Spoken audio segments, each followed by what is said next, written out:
Көктамырдың кеңеюі мазаласа. Күн жылына әйелдер қауымының жалаң аяқ жүретіндігінен бе, аяқтарының көктамырлары керіліп кеңеюін жиі кездестіреміз. Сырқат кезінде көктамырлардың көлемі ұлғайып, түрі өзгеріп, созылғыштығы азаяды. Көбінесе балтырдың көктамыры буылтықтанып тұрады. Ол көктамыр түйіндері деп аталады. Кеңейген көктамырларда қанның айналуы бәсеңдегендіктен тромбоплевит пайда болады. Қан ұюының әсерінен қан айналымы бұзылады. Сондықтан сырқаттың осы түрінен зардап шегушілердің ұзақ жүруіне болмайды. Ауру біртіндеп дамып, көбіне тері асты тамырлары зақымданады. Терінің зақымданған жерлерінде қошқыл қызыл және қоңыр дақтар пайда болады. Терінің қоректенуі бұзылғандықтан уақыт өте келе трофикалық жаралар пайда болуы мүмкін. Көктамырдың керіліп кеңеюі көбіне кешке қарай аяқтың ісуіне әкеледі. Жүргенде аяқтың шаршағаны байқалады. Ауруды асқындырып алмау үшін алдымен қан айналымына кедергі болатын себептерді жойған дұрыс. Егер жұмыс бабында көп отыруға тура келсе, ауру аяқты көлденең қойып отыруға дағдыланған жөн. Сосын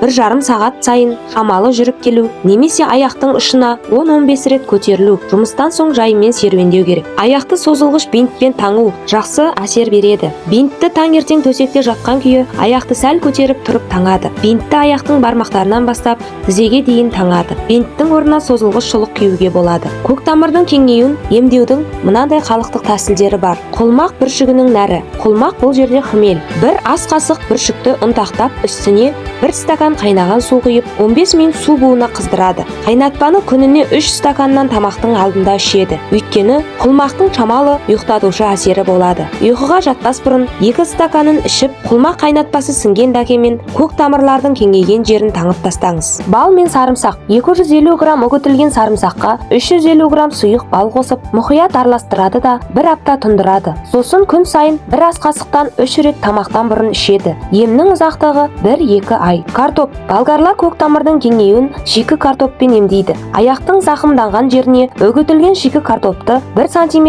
қалыңдықта салып, 6-8 қабат дәкемен таңып 4-5 сағат ұстайды. Ванга әжейдің кеңесі: көк грек жаңғағына зәйтүн, оливка майын құйып, ыдысты 40 тәулік бойы күнге қояды. Сосын дәріні ауырған жерге таусылғанша жағады.